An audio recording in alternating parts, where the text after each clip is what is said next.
qui hésitent. Et puis surtout parce qu'on bénéficie de la présence d'Elisabeth pour l'introduction générale de la journée. Merci beaucoup de nous accorder un peu de temps.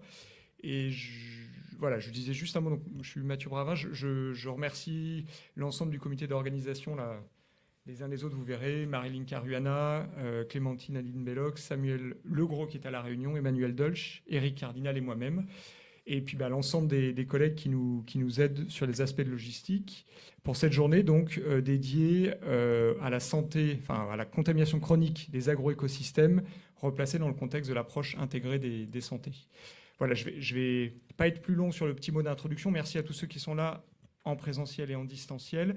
Et je propose, Elisabeth, de vous donner la parole pour l'introduction de la journée. Bonjour à toutes et à tous et bonjour à ceux qui sont en ligne. Merci beaucoup de m'avoir invité. Et c'est un hasard, mais c'est pour moi une journée qui aura une connotation assez proche du thème de votre journée de travail, puisque juste après cette intervention, on a une réunion avec l'INSERM, en partie sur ces questions-là. Donc c'est bien une journée One Health de mon côté aussi. Alors là, le sujet sur lequel vous allez plancher toute la journée, échanger, celui de la contamination chronique des agrosystèmes au sud, il est important pour nous. Alors pour au CIRAD. D'abord parce qu'il est à la croisée de nos champs thématiques stratégiques et on voit bien que l'enjeu des 3 années qui viennent, qui sont notre prochain contrat d'objectif, au-delà de tout le travail qui a été fait dans ces CTS, c'est bien de croiser ces CTS et d'être aussi assez honnête sur là où on a besoin d'aller plus loin, que ce soit les fronts de sciences, où on a besoin de croiser des équipes qui jusqu'à présent sont restées dans des silos. Et je crois que le thème que vous avez choisi, en fait, il participe de tous ces défis.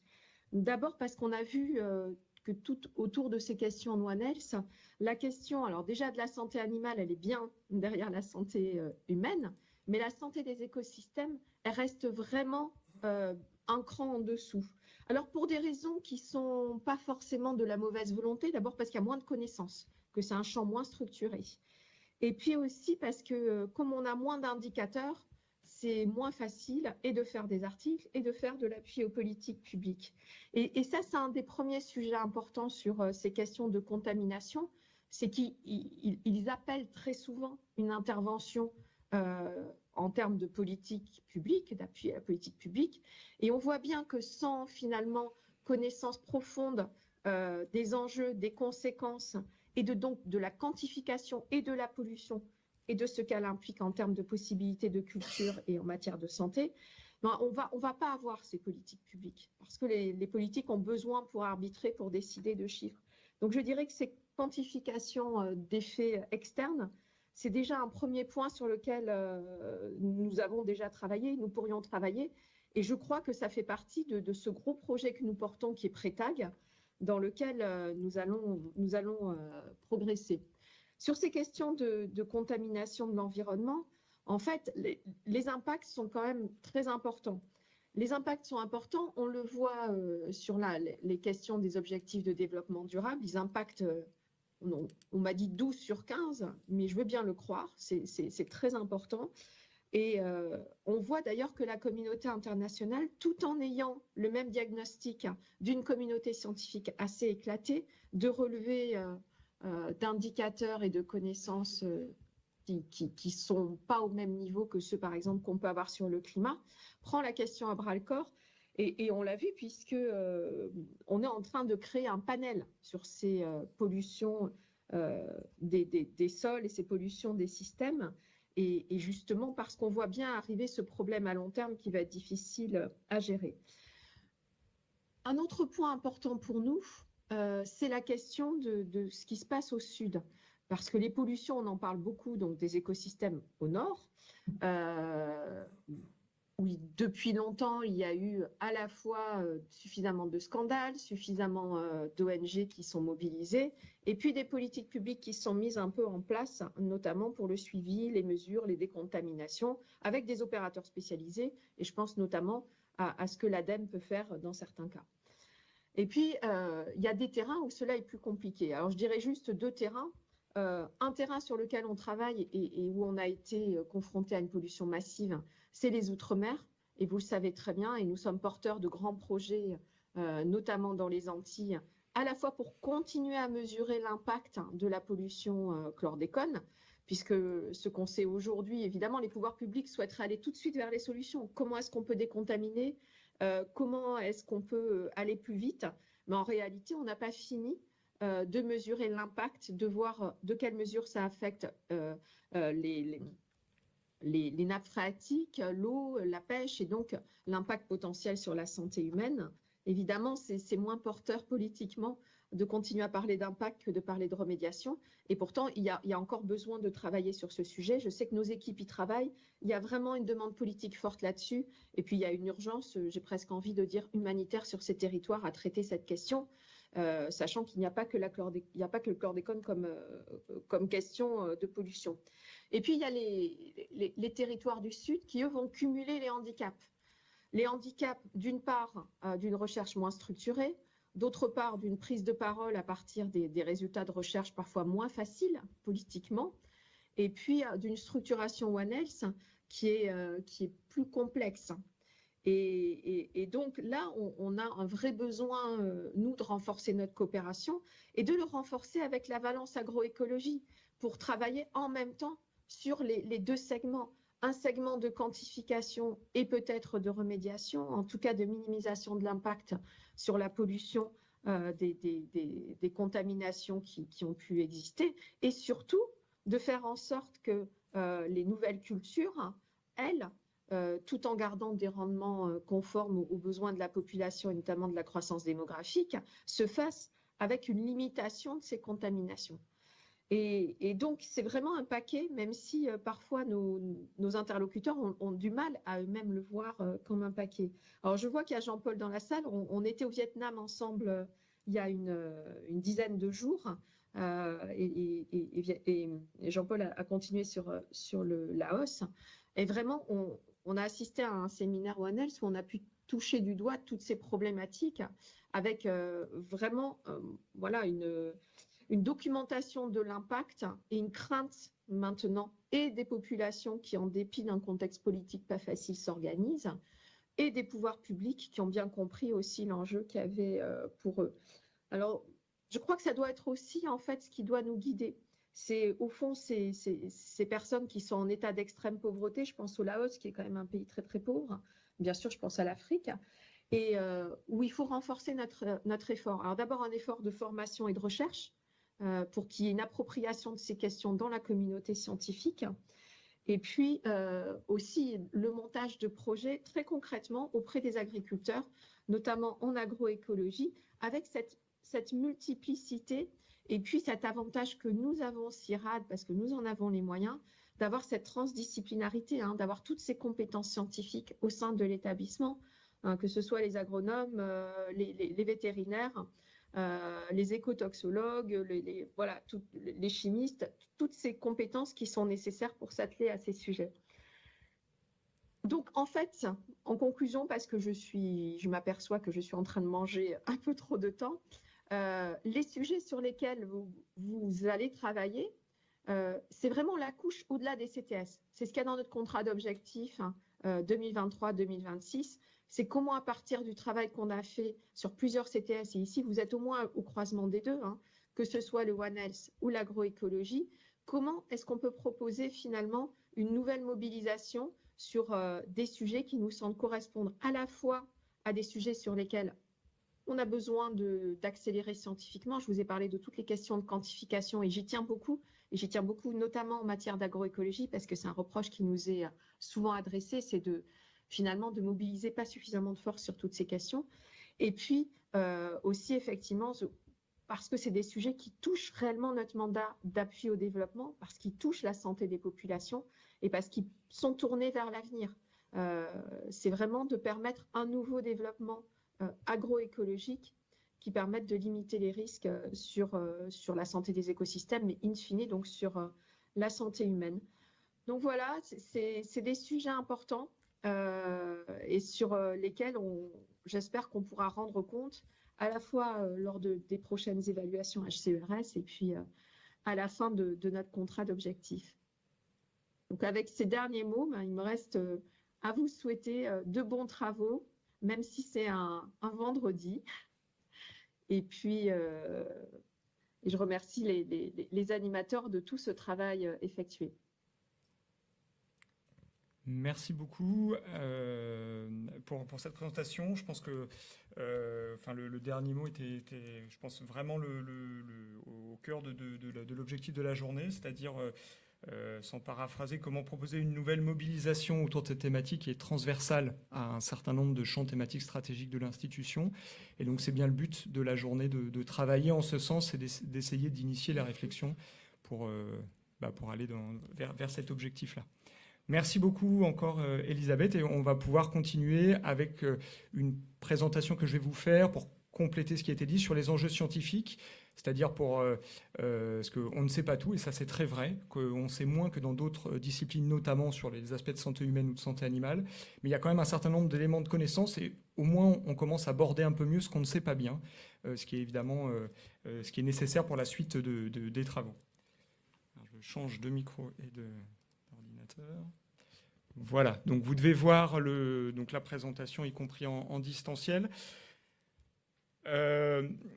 Donc sur ces enjeux, en fait, je voudrais démarrer sur peut-être un concept qui a été, on va dire, présenté un peu en grande pompe au niveau scientifique par rapport aux revues dans lesquelles ça a été publié, qui est le concept de limite planétaire, qui est basé sur le fait de considérer que pour le bon développement des sociétés, il a fallu, dans l'histoire, et notamment il y a environ 10 000 ans, en tout cas c'est la référence qu'ont pris les auteurs de ce travail, qui ont pris comme référence l'état d'un certain nombre de variables environnementales comme nécessaires au bon développement des sociétés humaines qui se sont déroulées depuis les 10 000, en gros, dernières années. Et ces auteurs ont défini un certain nombre de limites qu'ils ont appelées qu'il ne faudrait pas dépasser, liées par exemple à la perte de biodiversité, liées à l'altération des grands flux biogéochimiques de l'azote ou du phosphore, ou encore, bien évidemment, aux évolutions du climat. Ces limites, l'idée, c'est que si on dépasse ces limites biophysiques, on va amoindrir la capacité des sociétés humaines à faire face à ces évolutions et à continuer leur développement. Il se trouve que très récemment, en 2022, a été proposée une nouvelle limite pour, alors le terme est un peu abscon, pour ce qu'ils ont appelé les nouvelles entités, mais en fait ce sont des contaminants biologiques et chimiques introduits par les activités anthropiques dans l'environnement et qui peuvent avoir des impacts sur le fonctionnement de l'environnement. Alors évidemment, c'est une limite qui est difficile à manipuler pour la simple et bonne raison que l'état d'origine n'est pas une variable environnementale qui avait une valeur. Elle était évidemment nulle puisqu'on était dans un environnement vierge dans la référence qui est utilisée dans ce concept-là. Donc c'était déjà une difficulté. Malgré tout, le travail qui a été fait par les personnes qui ont porté cette réflexion a été de dire que cette limite était dépassée en faisant le constat que nos capacités de suivi et d'évaluation de l'état de contamination et des conséquences de l'état de contamination de l'environnement étaient très inférieures aux productions de ces contaminants et surtout à leur émission dans l'environnement. Donc clairement, il faut quand même entendre ça, c'est que c'est avant le fait de savoir est-ce que du coup ça veut vraiment dire ou pas que cette limite planétaire est dépassée. C'est quand même un constat de faiblesse à la fois des politiques publiques, mais aussi de la communauté scientifique qui du coup a encore du travail à fournir pour être capable d'être à la hauteur en termes de capacité de suivi et d'évaluation. Relativement à ça, pour l'instant, là, je vous ai parlé uniquement de contamination de l'environnement de manière générale. Il faut avoir bien conscience que les agroécosystèmes ne sont pas épargnés, ne serait-ce d'abord par le fait qu'ils couvrent une grande partie de la surface terrestre, près de 40% des surfaces de terre émergées. Et donc, ils sont susceptibles d'être contaminés potentiellement un jour ou l'autre, toutes ces surfaces. Donc, les conséquences, c'est ce qui vous est illustré sur ce schéma-là du programme des Nations Unies, qui résume la problématique et qui met un focus un peu au centre des agrosystèmes sur le rôle du sol, qui est en fait un réceptacle du fait de ses propriétés, de sa réactivité, un réceptacle aux contaminants et aussi un point de départ vers la dispersion de ces contaminants dans le reste de l'environnement, de ce qui borde les agroécosystèmes. Donc, dans les conséquences qui sont liées à ça, évidemment, c'est l'accumulation dans le sol et l'interaction avec l'ensemble des organismes du sol qui sont à l'origine de la fertilité des sols et bien sûr, en premier lieu, les cultures. Et donc, les conséquences de cette problématique de contamination des agroécosystèmes, c'est la question de la fertilité des sols, c'est-à-dire la capacité à maintenir un potentiel productif à la hauteur du potentiel naturel et des activités humaines qui tendent à valoriser ce potentiel, mais également un risque qui est une conséquence de l'état de contamination, notamment du sol et plus généralement des agroécosystèmes, c'est le risque de transfert dans la chaîne alimentaire dont l'homme est un des maillons ultimes. Elisabeth l'a dit tout à l'heure, il y a évidemment la problématique que dans les contextes qui intéressent particulièrement le CIRAD au sud, on ne sait certainement pas tout, mais on en sait suffisamment pour dire que la vulnérabilité est certainement plus forte que dans les autres contextes, notamment dans les contextes des Nord par opposition au Sud, et notamment avec des conséquences sanitaires et économiques importantes. Ici, c'est des travaux très récents de 2 économistes de la Banque mondiale qui ont montré que les taux de plomb dans le sang dans différents pays étaient 5 fois plus importants dans les pays à faible revenu que dans les pays à haut revenu, à l'échelle mondiale. Et en fait, ça avait directement des conséquences en termes de risque cardiovasculaire, de risque de diabète, de tout un tas de maladies. Et ils sont allés jusqu'à calculer le chiffrage des conséquences de la prise en compte de ces maladies-là, qui est évidemment plus importante pour les pays à faible revenu que les pays à fort revenu. Dans le même genre d'idée, pour une autre thématique, sur une évaluation à l'échelle mondiale, en tout cas par grande région continentale, de la présence de résistance aux antimicrobiens. Et ce qu'on peut voir ici clairement, c'est que l'Afrique ressort très nettement avec des présences de gènes marquants de la résistance aux antimicrobiens beaucoup plus fortes en Afrique et en Amérique du Sud, des zones géographiques qui sont d'importance pour le CIRAD, et en particulier relativement au nord, et en particulier à l'Europe ou à l'Amérique du Nord, qui avaient des niveaux beaucoup plus bas, alors même que l'utilisation des antibiotiques quantitativement par la population sont plutôt dans l'ordre opposé. Pour prendre en compte cela, et j'en viens aujourd'hui à la présentation un peu du programme de la journée, donc pour la matinée, le but c'est de vous présenter qu'est-ce qu'on sait, et aussi évidemment qu'est-ce qu'on ne sait pas, par une diversité d'exposés qui vont essayer de présenter une non moins grande diversité de contaminants. Et je laisserai Emmanuel le présenter mieux, mais Christian Mougin de l'INRAE nous présentera notamment et développera à partir de ça le concept d'éco-exposome. Ensuite, il y aura une série de 6 exposés qui vont aborder les problématiques et les perspectives sur différents contaminants classés en 3 grands groupes, qui sont un peu une classification un peu habituelle qu'on retrouve dans la littérature. Premièrement, les contaminants chimiques inorganiques, le cadmium, le plomb, l'arsenic, le cuivre, etc. Mais également des contaminants chimiques organiques, les produits phytopharmaceutiques, mais on va aussi les hydrocarbures, les molécules pharmaceutiques pour la santé humaine et animale, et également les contaminants biologiques, les pathogènes humains, les mycotoxines. Évidemment, on a dû faire des choix devant l'immense diversité des contaminants. Il y en a certains dont on ne parlera pas, et donc je vais dire simplement un mot ici, parce que c'est des choses sur lesquelles on peut être interrogé. Vous avez peut-être été déjà interrogé ou interpellé sur les terrains où vous travaillez. Tout d'abord, les nanoparticules qui sont manufacturées, c'est-à-dire qui sont produites par l'homme, donc qui sont des molécules de toute petite taille, et qui ont une réactivité qui génère leur intérêt d'un point de vue de l'application. Par exemple, des nanoparticules d'argent qu'on va mettre dans des chaussettes ou dans des pansements comme bactéricide, comme agent antibactérien pour améliorer, par exemple, la guérison dans le cas des pansements. En fait, ces nanoparticules ont fait l'objet d'énormément de travaux scientifiques avec des grosses interrogations qui ont été posées à la communauté scientifique dans les 20 dernières années. Et en fait, la difficulté liée à ça, c'est qu'il y a eu un certain nombre de travaux qui ont abouti, typiquement sur ces nanoparticules d'argent qui ont montré à grand renfort d'études que la solubilité était finalement pas si importante et les conséquences écotoxicologiques peut-être pas si importantes qu'on ne pouvait le craindre, mais ont eu tendance à cacher tout un tas de nanoparticules qui étaient non intentionnellement formées dans l'environnement. Et en particulier dans un environnement qui nous intéresse, c'est-à-dire dans des résidus organiques qu'on va être susceptible d'apporter, voire de promouvoir dans des démarches d'agroécologie pour fertiliser les sols. Et notamment, par exemple, pour le zinc, une étude de collègues donc du CIRAD, de notre équipe et également du CNRS ont montré qu'en fait, il y avait une disproportion entre l'étude des nanoparticules manufacturées par rapport à celles qui sont non intentionnellement formées dans l'environnement, certainement justement parce qu'on les étudie moins, parce qu'en fait, on ne s'attend pas forcément à ce qu'elles soient là. La deuxième problématique est une problématique à laquelle, à mon avis, on aura du mal à échapper dans le domaine de l'étude des contaminants dans les agroécosystèmes, c'est la thématique des micros, voire des nanoplastiques, sur lesquels il y a eu un grand renfort de communication et des études importantes et évidemment nécessaires dans les milieux aquatiques, en particulier dans les océans, mais pour lesquels c'est clairement aujourd'hui sous-étudié dans les sols. Ça fait à peine 10 ans que la communauté s'est inquiétée à la question des microplastiques et des nanoplastiques dans les sols, en particulier dans les sols agricoles. Et pourtant, les chiffres amènent à dire que les états de contamination, déjà aujourd'hui, mais probablement dans le futur, seront au moins aussi importants, si ce n'est plus important dans les écosystèmes terrestres que dans les écosystèmes aquatiques. La deuxième chose qui est encore moins facilement perceptible, c'est ce qui a été appelé récemment la dette toxique liée au plastique. À savoir que quand vous avez un plastique, il va se dégrader dans l'environnement et en fait, pour produire ce plastique et lui donner tout un tas de propriétés, il y a tout un tas de molécules qui sont ajoutées, des molécules chimiques par principe. Et en fait, au long de la dégradation, elles vont se relarguer dans l'environnement. Et il y a des estimations qui ont été données qui sont relativement éloquentes, puisqu'elles disent que les quantités, quand on regarde ces plastiques qui sont rejetés dans l'environnement, c'est-à-dire ceux qui ne sont pas recyclés, qui ne sont pas incinérés, qui ne sont pas enfouis, ceux qui sont rejetés dans l'environnement, relativement à ce qu'ils contiennent en molécules, pour ce qu'on en connaît, des additifs chimiques, on pense que les quantités rejetées dans l'environnement sont aujourd'hui égales, voire supérieures à la quantité de produits phytopharmaceutiques épandus sur les sols agricoles. Pour terminer sur cet aspect-là, la question, c'est évidemment pas seulement d'étudier chaque contaminant côte à côte, mais bien d'embrasser cette diversité et d'évaluer, in fine, l'impact.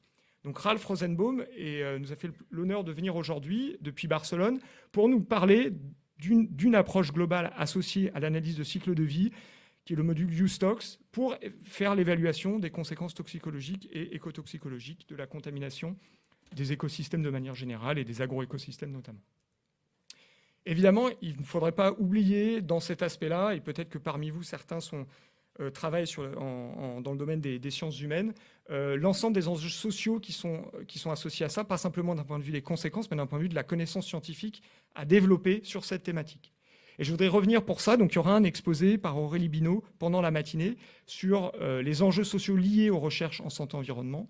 Mais je voudrais montrer que c'est une préoccupation qui est claire maintenant, y compris pour des biophysiciens, comme je suis, et notamment via la récente publi sur cette question des limites planétaires, qui a voulu ajouter aux notions biophysiques de sûreté, c'est-à-dire le fait de ne pas dépasser les limites biophysiques de ces limites planétaires, mais d'associer des limites en termes de justice sociale.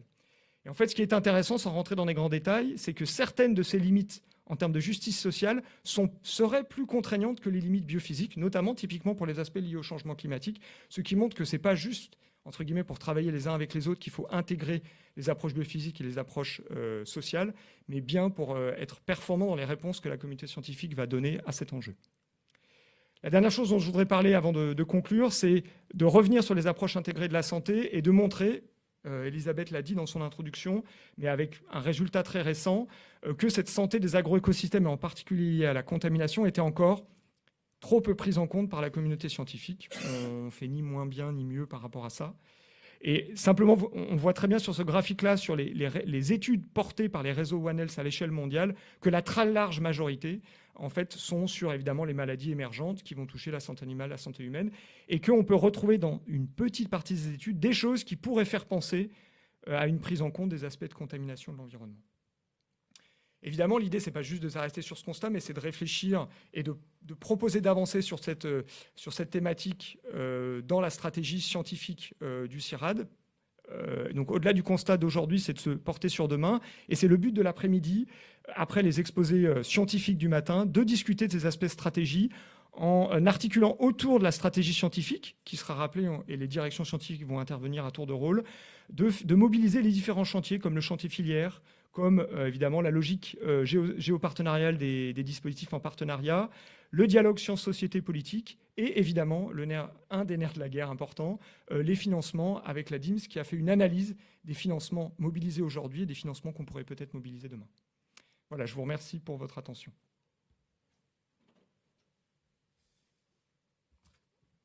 Donc, Mathieu l'a dit, on va commencer avec le premier exposé de Christian Mougin, que je remercie d'avoir accepté.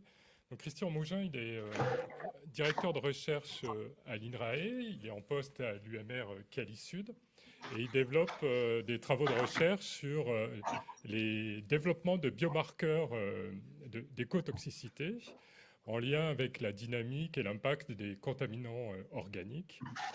Il a également de nombreuses activités d'animation et de gestion de la recherche. Je vais en citer que quelques-unes, mais il est par exemple directeur scientifique d'une plateforme analytique biochimie environnementale. Il est également animateur au niveau national de plusieurs réseaux, par exemple le réseau Ecotox, d'écotoxicologie terrestre et aquatique. Il est également membre du comité de direction de l'infrastructure de recherche ANAE. Et j'en oublie beaucoup, mais je ne veux pas trop empiéter sur son temps de parole et je lui propose de commencer son exposé.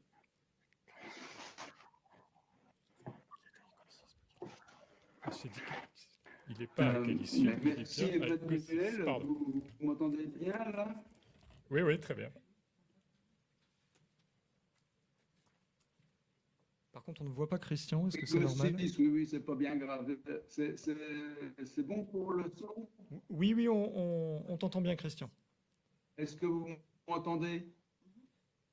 Oui. Mais la réciproque n'est peut-être pas vraie. Christian, vous nous entendez? Tu nous entends, pardon? Oui, ça a coupé, là, c'est revenu. Eh ben, c'est bon alors, là. C'est bon? On t'entend très bien. Ok, merci. Je voulais remercier tout d'abord le comité d'organisation et Emmanuel pour m'avoir invité à faire cette présentation. Donc, je vais vous parler effectivement d'exposome et d'écotoxicologie.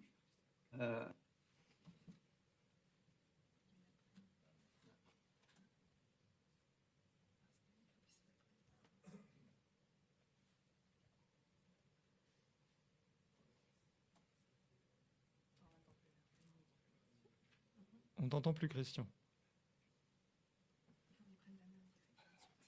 Oui, excusez-moi, qui est-ce qui change les diapos? Parce que je n'ai pas la main là, visiblement. Alors, soit tu peux la prendre. J'avoue que j'ai pas l'écran sous les yeux, donc, mais en haut à droite, quelque part à droite, ça doit être possible de prendre la main. Soit sinon, je les passerai dans le pire des cas, si jamais ça te paraît compliqué. Enfin, si tu ne trouves pas le... Non, j'ai pas de fenêtre en haut à droite. Écoute, je te propose de les passer. Oui, merci. Pas de problème. Donc, on peut passer à la suivante. Voilà, donc Elisabeth l'a mentionné rapidement. Hein, je pense que cette question de contamination, de pollution de l'environnement, maintenant s'inscrit dans un contexte très très large de One Planet, One Health ou Global Health. Il y a plusieurs types de dénominations. Les activités humaines, on l'a vu, génèrent des déchets, génèrent des composés chimiques qui vont se répartir ou circuler tout autour du globe. Ces déchets, ces composés chimiques vont donc contaminer les milieux naturels et puis les organismes de l'environnement comme l'homme sont exposés. Alors je vous ai mis ici un article qui fait un peu écho à tout ça, d'un collectif d'experts dont je faisais partie qui milite pour la création d'un organisme intergouvernemental dédié aux pollutions. On a l'IPBES pour la biodiversité, on a l'IPCC pour le climat. Et finalement, les pollutions sont assez souvent prises en compte de façon diffuse par ces deux structures, mais on n'a rien de vraiment spécifique aux pollutions, alors que, on va le voir durant toute la journée, c'est vraiment une question majeure. Tu peux changer. Voilà, alors pour revenir d'une façon un peu plus caricaturale sur ce qui a été présenté, donc voilà, les activités humaines vont contaminer les sols, l'air, les eaux, que ce soit les eaux de surface, les eaux souterraines ou les eaux destinées à la consommation humaine. Et tous ces polluants vont être transférés dans le vivant, que ce soit les plantes, la faune sauvage, le bétail, donc contaminer l'alimentation, l'alimentation animale, l'alimentation de l'homme, les produits de l'alimentation. Et tout ça, ça va se retrouver un petit peu dans l'ensemble des organismes vivants. Diapositive suivante. Voilà, alors l'exposome, finalement, ça revient à étudier, enregistrer les expositions d'un organisme tout au long de sa vie. Alors, ça concerne des expositions à des facteurs chimiques, physiques, biologiques, sociologiques également, et ça vise à permettre de mieux comprendre leur influence sur la santé.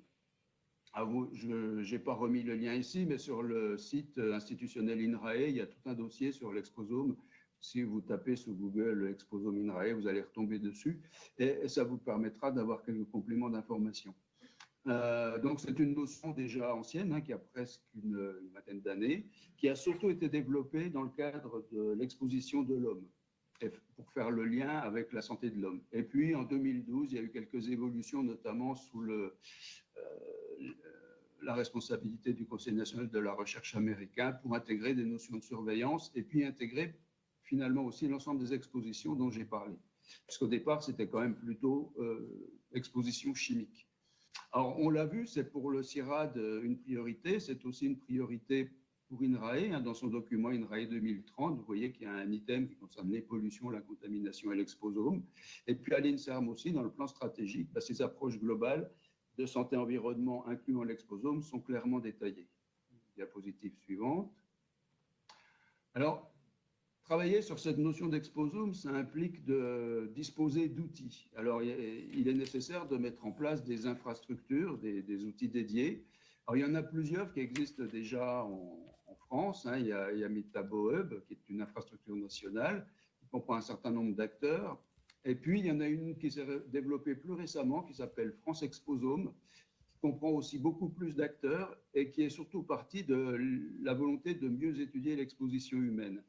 Et puis, cette infrastructure nationale s'inscrit dans une infrastructure européenne ou dans un projet d'infrastructure européenne, ERIN, qui permet au niveau donc, européen de développer de nouvelles méthodologies et de nouvelles approches.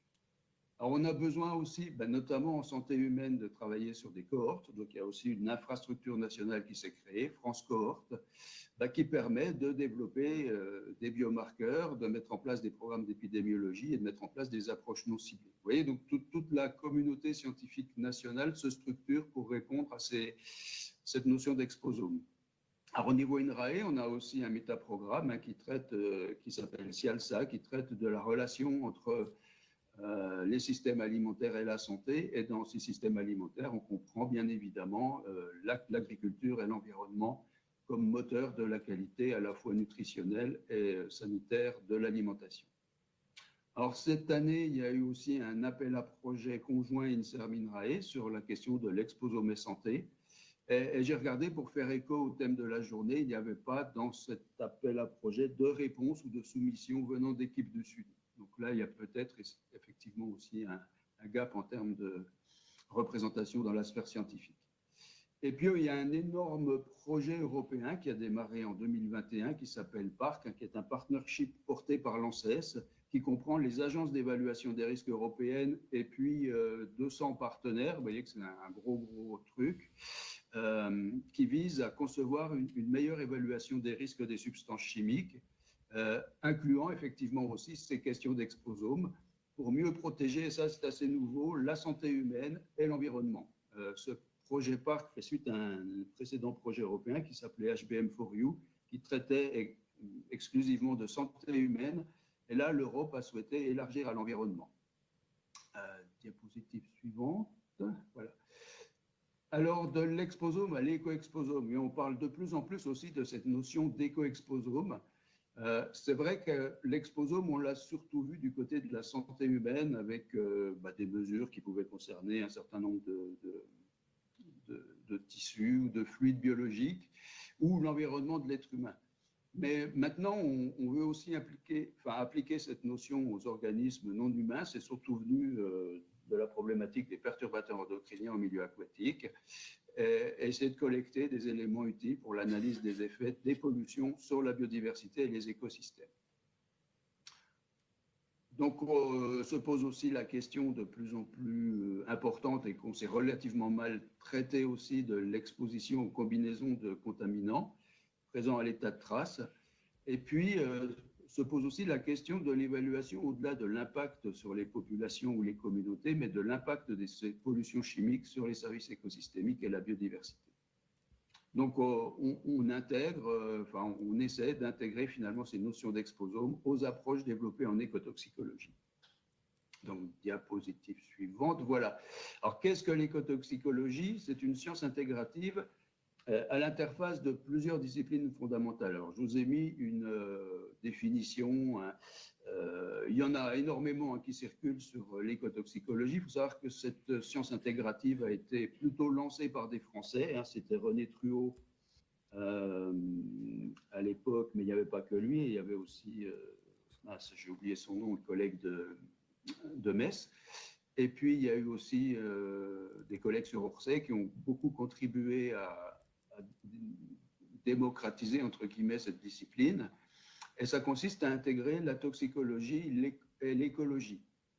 Et pour comprendre, prédire les effets des contaminants sur les communautés naturelles à différents niveaux, individuels, subindividuels, populationnelles ou communautaires, dans des conditions réalistes d'un point de vue environnemental. Et puis on se rend compte maintenant de plus en plus que ces deux disciplines, toxicologie et écologie, on doit les compléter avec la physiologie et la chimie de l'environnement, puisqu'on va de plus en plus vers des approches intégrées. Et je vous ai cité aussi un petit ouvrage que l'on a rédigé avec quelques collègues que vous pouvez télécharger gratuitement sur le site Quae, en PDF, si vous voulez aller plus loin sur ces questions d'écotoxicologie. Alors, diapositive suivante. Voilà, alors pour revenir sur ce qui a été dit, mais présenté de façon un petit peu différente, donc ce polluant va arriver au niveau du sol, et le sol est vraiment un compartiment très important. C'est une interface entre les autres milieux, entre les eaux souterraines, que vous avez à gauche, les eaux de surface. Une partie aussi de ces polluants repasse dans l'atmosphère par des phénomènes de volatilisation. Ces polluants peuvent aussi atteindre les végétaux, et par les végétaux, contaminer les chaînes alimentaires, on l'a déjà vu. Mais ces contaminants, la part majeure va réagir avec, je dirais, les constituants du sol, les fluides du sol, les gaz du sol. Et c'est dans ce sol que ces contaminants vont se transformer ou se stabiliser. Et tout ça va générer des risques écotoxicologiques pour l'environnement, qui sont en relation aussi avec des risques sanitaires dès qu'on parle de l'homme. Diapositive suivante. Voilà, alors je voulais vous illustrer aussi quelques points forts que l'on est obligé de prendre en compte dans les études en écotoxicologie. Alors déjà, il faut savoir que les polluants s'accumulent dans le sol. Vous avez une figure qui vous montre au cours du temps une molécule marquée au carbone 14, ce qui permet de suivre de façon très précise dans les différents compartiments, eau, sol, air, la répartition de la radioactivité. Et là, c'est le cas du nonylphénol, qui est un tensioactif perturbateur endocrinien. Et vous voyez en orange, au début de l'expérimentation, on a énormément de molécules mères encore disponibles. Et puis, au fur et à mesure de déroulement de l'expérimentation, cette fraction diminue. Et on va retrouver associé à la molécule mère, donc au nonylphénol, des produits de transformation. Et ce sont ceux-là qui peuvent aussi générer des effets toxiques, en plus de ceux de la molécule mère. En vert, en haut de la figure, vous avez, je dirais, la fraction la plus favorable. C'est ce qui correspond à la minéralisation de la molécule, à sa dégradation totale pour former du dioxyde de carbone. Donc là, il n'y a pas a priori de problème de toxicité ou d'écotoxicité. Puis vous avez en bas une fraction qui est surtout quantifiable dès lors que l'on utilise des traceurs radioactifs, qui correspond à ce qu'on appelait dans le temps les résidus liés ou résidus stabilisés. Il faut savoir qu'une partie importante, et là pour cette molécule, ça représente 40% au bout de 96 jours, se fixe sur ou dans les constituants du sol. Et cette fraction est bloquée pour le long terme. Et au fur et à mesure que le sol évolue, que la matière organique du sol se transforme, ces produits peuvent être relargués. C'est pour ça que j'ai appelé ça bombe à retardement. Ça explique pourquoi des composés dont on a cessé l'utilisation depuis des années ou des dizaines d'années peuvent réapparaître à un moment donné dans l'environnement et recontaminer les différents milieux. Donc ça, c'est le comportement général de toutes les molécules qui arrivent dans le sol. Il y a des répartitions entre ces trois fractions qui sont différentes selon les types de sols, selon les propriétés des sols, selon les polluants et leurs propriétés. Par exemple, si on prend des antibiotiques comme les fluoroquinolones, on a dès le début 90 ou 95% à 0 ou 1 jour de produits stabilisés dans le sol, donc qui restent bloqués dans le sol pour très longtemps. Donc ça a évidemment ce comportement des conséquences pour le long terme. Diapositive suivante. Alors, quelque chose aussi qui est difficile à évaluer, c'est l'exposition des organismes, et c'est souvent un verrou. Et cette notion d'exposition est associée à une notion clé qui est la disponibilité. Il est clair aussi qu'il faut faire la différence entre les teneurs totales, et très souvent on parle de teneurs totales puisque ce sont celles qui sont classiquement mesurées. Donc distinguer ces teneurs totales des teneurs biodisponibles pour les organismes, et ces teneurs biodisponibles sont celles qui seront potentiellement actives, qui seront capables d'induire des effets toxiques ou écotoxiques. Alors on a trois niveaux. Ce que l'on mesure le plus souvent, ça s'appelle la disponibilité environnementale. C'est le pool de polluants présents, par exemple, dans le sol, qui est potentiellement transférable vers les individus. Après, on a une notion de biodisponibilité environnementale. Donc, c'est cette fraction de polluants disponible qui va pénétrer dans l'organisme, qui est déjà inférieur à la biodisponibilité environnementale. Et puis au final, on a la biodisponibilité toxicologique, qui représente le pool de polluants qui a pénétré dans l'organisme, mais qui va conduire à une réponse biologique, donc qui va se fixer sur une cible biologique. Et c'est très, très difficile d'estimer ces quantités et également aussi la forme chimique sous laquelle ces polluants vont pouvoir exercer un effet. Pour illustrer ceci, je vous ai mis une petite figure à droite.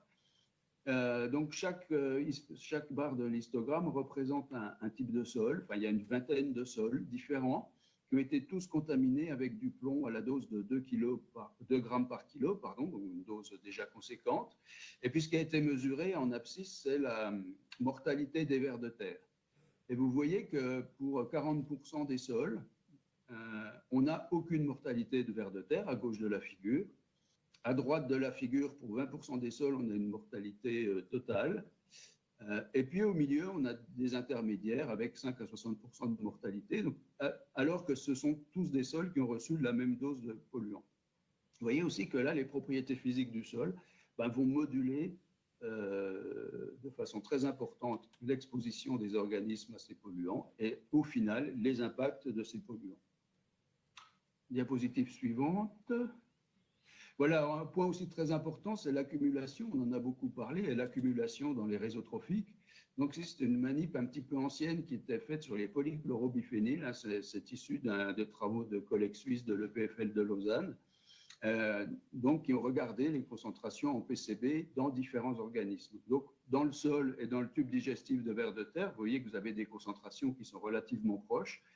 Mais dès lors que l'on passe à des consommateurs de vers de terre, dans le cas présent les tourneaux, mais c'est aussi le cas du hérisson, on va avoir des teneurs énormes qui vont s'accumuler dans le foie de ces animaux. Et puis quand on passe aux prédateurs, aux oiseaux carnivores qui vont consommer ces étourneaux, par exemple, on a des teneurs énormes de polychlorobiphényle dans les œufs. Donc effectivement, une sélection dans certains types de tissus, et des œufs qui contiennent, par exemple, de telles teneurs en polychlorobiphényle sont stériles. Donc, ça conduit au déclin des populations. Et je vous rappelle, en bas, on l'a déjà dit, que l'homme est souvent au sommet de chaînes alimentaires. Donc, voilà, donc il peut y avoir un transfert très important de polluants dans certains tissus. Diapositive suivante. Voilà, alors aussi un vieux principe de la toxicologie, c'est que la dose fait le poison. En d'autres termes, c'est la figure de gauche, plus la dose est faible, plus l'effet biologique est faible, et plus la dose est forte, plus l'effet biologique est fort. Et on s'aperçoit de plus en plus que ce postulat n'est plus suivi et que la dose ne fait plus forcément le poison. Vous avez au milieu de la slide différents types de réponses, un peu bizarroïdes, en P, en U. Et ça, on s'en est rendu compte quand on a commencé à bien connaître les perturbateurs endocriniens. Les perturbateurs endocriniens, ça correspond à la petite figure étiquetée B. Ils sont très actifs à très faible concentration et puis pas du tout, très peu actifs à forte concentration. Et puis vous avez à droite un cas un petit peu spécial qui est celui de l'exposition unique qu'on peut connaître par exemple avec l'amiante ou pour les produits cancérogènes. Il suffit d'être exposé une fois à une dose de contaminant pour développer une pathologie. Vous voyez, ça rend aussi complexe cette évaluation des risques écotoxicologiques parce qu'on peut, en fonction du composé et de la concentration que l'on va étudier, passer à côté ou ne pas voir l'intégralité du spectre de toxicologie ou d'écotoxicologie des molécules. Diapositive suivante. Alors, les effets biologiques sont multiples. Mathieu a parlé des microplastiques. Dans le cas des microplastiques, on a une situation vraiment complexe parce qu'on va être à la fois dans le cas d'un contaminant physique et d'un contaminant chimique. Donc, vous avez à gauche quelque chose qui se rapproche plus aux contaminations physiques. Donc, les plastiques, on comprend que les macroplastiques vont bloquer des tractus intestinaux, par exemple, vont diminuer l'alimentation des organismes. Et plus les plastiques sont fragmentés, plus les particules vont avoir des tailles fines. Et plus on va avoir des effets qui peuvent se rapprocher de ceux des contaminants chimiques. Alors ces effets, je ne veux pas trop vous détailler, mais ils peuvent être comportementaux.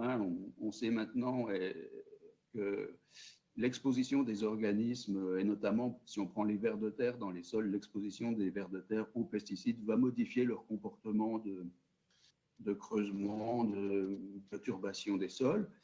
Il y a des effets sur la morphologie des organismes, sur la biochimie des organismes, sur la physiologie des organismes, et puis des effets sur leur reproduction et leur développement, et du coup des impacts sur les populations et les communautés. Diapositive suivante. Voilà, une notion aussi importante, c'est de bien distinguer danger et risque. Le danger, c'est intrinsèque, c'est une propriété d'une molécule, par exemple, c'est une cause de menace ou d'effets néfastes sur une personne, un organisme ou l'environnement. Et le danger est inhérent à chaque agent biologique, chimique, physique. Par exemple, un effet perturbateur endocrinien, ça représente un danger. Mais en fait, pour passer du danger au risque, il faut avoir connaissance de l'exposition. Et comme on l'a vu, la connaissance de l'exposition est déjà un peu plus compliquée.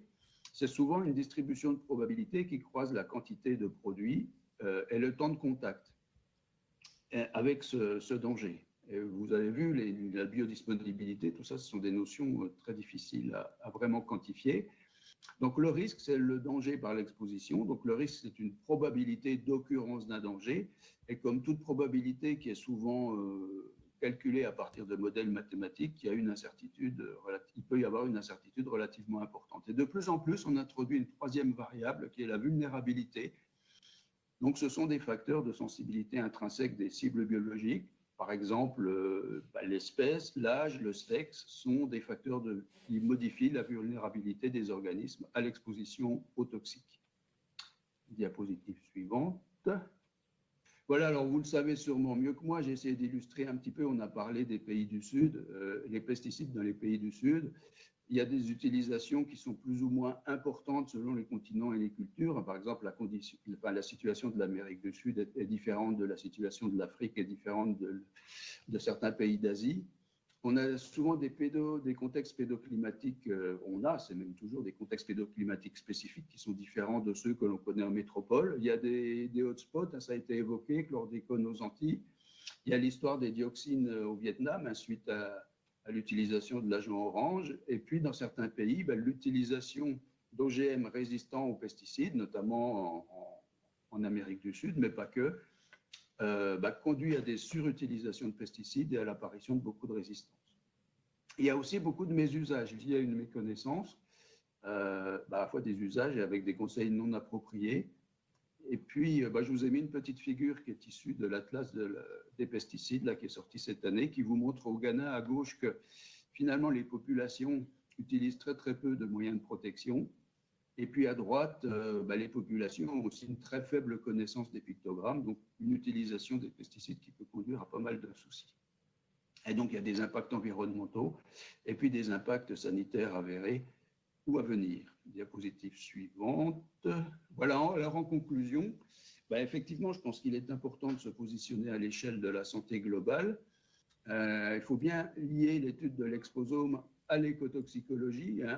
On a déjà réussi à un peu structurer l'écotoxicologie parce qu'avant, on séparait beaucoup tout ce qui était dynamique des contaminants de tout ce qui était impact. Maintenant, l'écotoxicologie, on a vu que c'était bien déjà la prise en compte globale de la dynamique des contaminants, du transfert vers les organismes et puis des impacts chez ces organismes. Donc maintenant, il faut relier cette écotoxicologie à l'exposome et à l'écoexposome.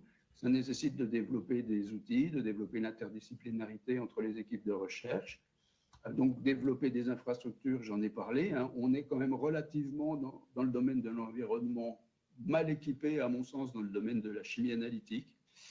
Il y a vraiment des gros projets à faire de progrès à faire, si on se compare à nos collègues de la santé humaine. Et puis développer différents outils. J'ai mis les AOP, donc les chemins de l'effet néfaste, qui sont des approches de toxicologie prédictive que l'on essaie d'appliquer à l'écotoxicologie, qui permettraient de passer de corrélation, des liens que l'on a le plus souvent, à des relations de causalité. Et puis porter un effort sur les pays du Sud, moi je pense que c'est la thématique de la journée. Voilà, je vous remercie. Alors, puisqu'on a abordé la question des microplastiques aussi, je voulais vous signaler qu'il y a une expertise scientifique collective en cours portée par le CNRS et INRAE sur cette question des plastiques et microplastiques. Et le rapport sera publié début 2024, normalement. Voilà, merci pour votre attention. Et si vous avez des questions, j'y répondrai avec plaisir. Merci beaucoup, Christian. C'était très clair et je pense instructif, y compris quand on a déjà une petite connaissance du domaine. Donc, merci beaucoup. On a un peu de temps pour des questions. On peut commencer. Non, alors pas dans le chat a priori. De la salle, on a des micros ici. Est-ce qu'il y a des questions de compréhension ou des commentaires plus généraux?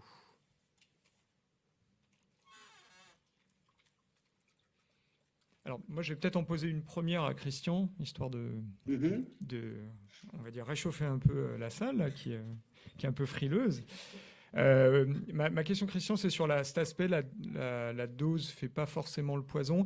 Ce qui n'est pas toujours clair, parce que la tendance, c'est j'ai l'impression, de des fois surcaricaturer le fait de renverser un peu la table en disant, en fait, ce n'est pas la dose qui fait le poison.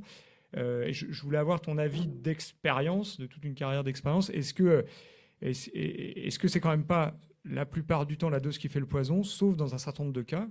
Certains sont identifiés, certains le seront peut-être plus tard, où là, on a vraiment des exceptions. En gros, est-ce que la dose, ça ne fait pas forcément le poison? Est-ce que c'est une exception ou ça te semble devenir la règle générale? Non, je pense que ça relève quand même plutôt de quelques familles de composés. La règle générale, c'est quand même assez souvent que plus on est exposé à des contaminants et dès lors qu'ils arrivent à pénétrer dans les organismes, on peut s'attendre à des effets. Mais le problème, c'est qu'on sait aussi qu'il y a, on l'a très bien vu pour les perturbateurs endocriniens, mais ça existe aussi pour d'autres composés. Par exemple, on parle du glyphosate. On s'est aperçu aussi que sur certains paramètres, et notamment de croissance, de paramètres physiologiques chez les végétaux, que la dose de glyphosate ne faisait pas forcément le poison et n'induisait pas des effets, je dirais, logiques. Donc, c'est quelque chose, ce sont des vieux phénomènes en toxicologie. Par exemple, on parlait aussi beaucoup d'hormèse il y a quelques années. Ça avait été un petit peu oublié. Donc avec des courbes en U, par exemple, ou des choses comme ça. On s'aperçoit quand même qu'il faudrait revenir à des études qui essaient de prendre davantage en compte ce type de réponse, parce qu'effectivement, on construit assez souvent les études sur des relations dose-réponse croissante, mais on se rend compte aussi que on aurait intérêt à regarder s'il n'y a pas d'autres types de réponses pour certains polluants. Cela dit, ça complique quand même pas mal les choses. Ok, merci Christian. Il y a une question.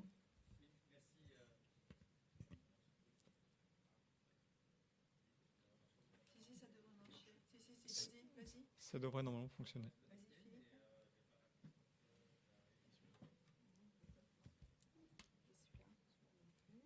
Il est branché ou pas? Normalement, ils sont branchés. Il n'est pas branché celui-là. Là, ça va être branché. En fait, pendant ce temps-là, je complète ma réponse précédente. En fait, je crois que ça dépend, par exemple, du type de composé et des réponses physiologiques qui vont pouvoir occasionner. Si on a des polluants, par exemple, qui sont censés interagir sur des cibles biologiques qui ont une très forte affinité qui ont des récepteurs très sensibles, là, je pense que des doses très faibles, assez souvent, vont avoir des effets très forts parce que c'est lié à la spécificité des récepteurs. Donc, ça dépend un petit peu du mode d'action des produits et des cibles biologiques auxquelles ils vont être confrontés. Oui, merci donc Philippe Pétugnat des GDRS.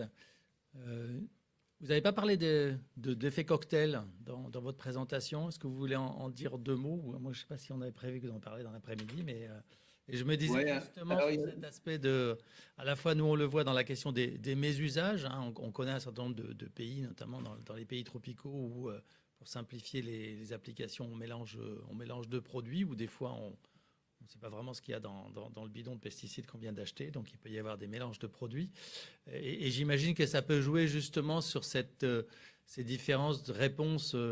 La dose fait-elle le poison entre un produit qui ouvre la porte et l'autre produit qui, à ce moment-là, a un effet toxicologique. Donc, si vous voulez commenter, peut-être il y a des travaux là sur ce sujet-là. Merci. oui, alors je n'ai pas parlé de deux choses qui sont très importantes, hein, sont effectivement les effets cocktails et puis les effets transgénérationnels. On a quand même là, pour l'instant, deux verrous que l'on a un peu du mal à lever. Sur les effets cocktails, on a finalement peu d'études et peu d'outils, hein. Les effets cocktails s'évaluent assez souvent par des approches de modélisation parce que ça reste assez difficile à faire expérimentalement. Et en fait, il y a plusieurs choses qu'il faut prendre en compte. On peut effectivement, si on se concentre sur un agrosystème, suivre un itinéraire cultural et voir comment des successions de traitements phyto ou des apports de plusieurs phytos au même moment peuvent entraîner des effets. Honnêtement, il n'y a pas énormément d'études là-dessus. Et puis aussi, les effets cocktails, ben, ça peut être, si on se place dans un cadre plus général, des associations entre des pesticides et l'exposition à d'autres types de polluants ben, que l'on rencontre dans notre vie normale, je dirais. Donc, on ne sait pas trop faire. J'ai parlé rapidement des AOP. Donc, l'idée, ce serait de développer davantage d'approches de toxicologie ou d'écotoxicologie prédictive et de voir après comment on peut décliner en approche expérimentale pour acquérir des données. Mais ça reste vraiment un verrou. Et puis, alors sur le deuxième point que je vous ai mentionné, c'est qu'on a aussi une difficulté. Beaucoup d'effets vont apparaître sur le long terme et vont apparaître 2, 3 ou 4 générations après une application de produits sur des parents. Et là, on a aussi très, très peu d'études. Bah, vous savez très bien comment est financée la recherche. On nous dit qu'il faut faire du long terme. Mais en gros, quand on est sur des agro-écosystèmes, bah, le long terme peut durer très longtemps. Et ce n'est pas forcément sur des pas de temps de 2 ou 3 ans qui sont assez souvent le pas de temps des programmes de recherche que l'on peut voir des choses. Donc là, il y a aussi pas mal d'efforts à faire bah, pour les équipes pour se lancer dans des programmes de long terme et pour nos financeurs, pour nous permettre d'avoir des financements suffisants pour des programmes de long terme. Mais je suis tout à fait d'accord, on a deux grosses questions à lever concernant les mélanges et puis celle que j'ai rajoutée concernant les effets transgénérationnels. Oui, j'avais également une autre question. Pour revenir sur la question précédente sur les effets dose-réponse, est-ce que c'est vrai pour tous les perturbateurs endocriniens et si oui, lesquels? Alors ça, les perturbateurs les plus étudiés sont quand même ceux qui vont intervenir dans le cycle des hormones stéroïdiennes. Et là, ça fonctionne relativement bien. Et il y a beaucoup d'outils qui ont été développés, ben, notamment de tests de bioessais, pour évaluer un petit peu cet impact des perturbateurs endocriniens. Donc, c'est quand même surtout des perturbateurs endocriniens, c'est leur définition, hein, qui vont agir sur les phénomènes de communication cellulaire et sur les synthèses d'hormones et de signalisation. Mais comme j'ai abordé rapidement le cas du glyphosate, le glyphosate n'est pas spécifiquement reconnu comme un perturbateur endocrinien puissant. Et il y a quand même une ou deux études qui relatent des effets dose bizarres, je dirais. Donc je pense qu'il faut essayer de regarder un petit peu ces réponses avec des yeux nouveaux pour voir si des composés autres que perturbateurs endocriniens avérés peuvent être dans ce cas de figure. Bonjour Christian, c'est Eric Juste. Donc, je suis aujourd'hui directeur adjoint du département Persiste au CIRAD. Ravi d'avoir vu ta communication, ta synthèse extrêmement claire et intéressante. Je dirais que ça donne un peu le vertige. Donc, je suppose qu'à ton âge, tu n'es pas éco-anxieux comme chercheur. Et que j'ai vu dans la conclusion que tu as dit qu'il faudrait vraiment travaillé d'arrache-pied quelque part sur les pays du Sud. Quelle serait pour toi la priorité du travail qu'on a à faire? Est-ce que c'est analyser les impacts et de quel type de molécules? Qu'est-ce qui doit nous préoccuper en priorité aujourd'hui, puisqu'il faut qu'on monte en puissance et vu la largesse du sujet, il faut qu'on priorise. Merci pour ta réponse. Oui, merci Eric. Je pense que les situations peuvent être très différentes. Moi, j'étais un peu surpris. J'avais d'ailleurs été questionné par des journalistes qui s'intéressaient aux pays d'Amérique du Sud, en fait, avec des des productions de cultures OGM et donc des surutilisations d'herbicides. C'est souvent des cultures résistantes tolérantes au glyphosate, pour ne pas le nommer. Et en fait, on se rend compte qu'il y a tellement de résistances qui sont apparues maintenant dans ces systèmes de culture qu'il faut forcer les doses.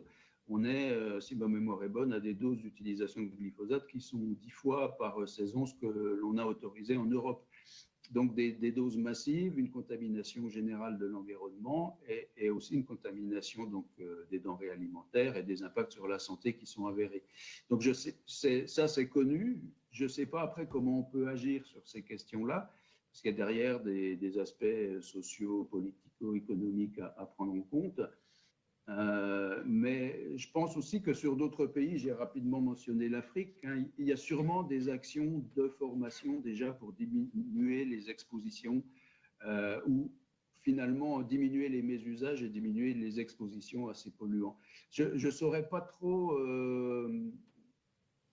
arriver à hiérarchiser à ce stade, mais je pense que l'idée, ce serait quand même d'arriver à limiter les utilisations, limiter les expositions, donc peut-être le faire là où on a encore une marge de manœuvre possible par des actions de formation, par des actions d'encadrement, par exemple.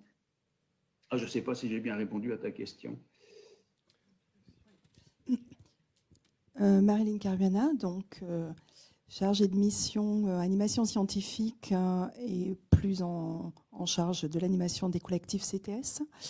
Alors, n'étant pas spécialiste de la thématique, j'ai une question vraiment très naïve en ce qui concerne les communautés ou la communauté scientifique sur le domaine. Est-ce qu'elle est importante ? Est-ce qu'elle est centrée plus sur l'impact santé humaine, santé animale et autres ? Et quelle est l'importance, par exemple, de la communauté scientifique qui s'intéresserait aux problématiques liées justement aux cultures, aux agrosystèmes et au sol ?